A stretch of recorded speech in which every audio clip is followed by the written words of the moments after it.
جب انسان کی محبت کے مقابلے میں اللہ کی محبت آتی ہے تو انسان کی محبت ماند پڑ جاتی ہے۔ ایسا بھی نہیں ہے کہ اللہ کی محبت ہمیں بغیر آزمائش مل جائے۔ اللہ کی محبت تو بس گنے چنے لوگوں کو ملتی ہے۔ محبت تو وہ سب سے کرتا ہے، مگر کچھ لوگ خاص بھی ہوتے ہیں۔ ڈال دیتا ہے ان کے دل میں کسی شخص کی محبت، وہ یوں ہی آزمائش لیتا ہے۔ پھیر دیتا ہے وہ دل، پھر اس شخص کا اس کو سجدہ تہجد عطا کرتا ہے۔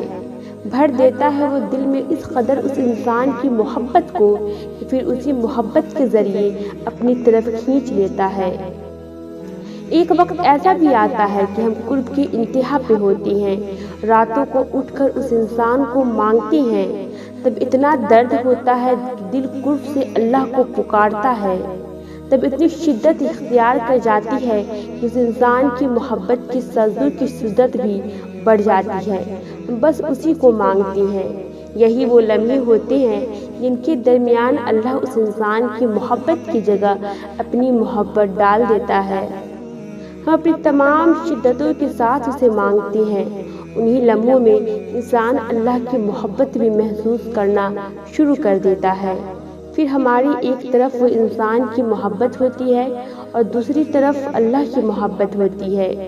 دونوں محبتیں ہیں مگر ملتی ایک ہی ہے، وہ ہے اللہ کی محبت۔ تب کب ہمیں صبر آ جاتا ہے پتہ ہی نہیں چلتا، تب اس انسان کے لیے سارے جذبے ہمارے ختم ہو جاتے ہیں، تب بس اللہ کی محبت نظر آتی ہے۔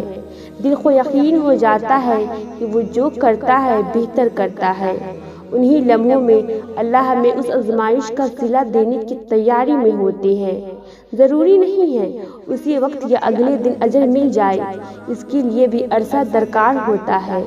کچھ تو اللہ وہی شخص واپس لوٹا دیتے ہیں بہتر کر کے، اور کچھ کو اپنے پسند کے انسان سے نوازتے ہیں۔ جو زیادہ خاص ہوتے ہیں ان کو اپنی پسند کا انسان دیتی ہیں، کیونکہ وہ صبر کرنے والوں کے ساتھ ہے۔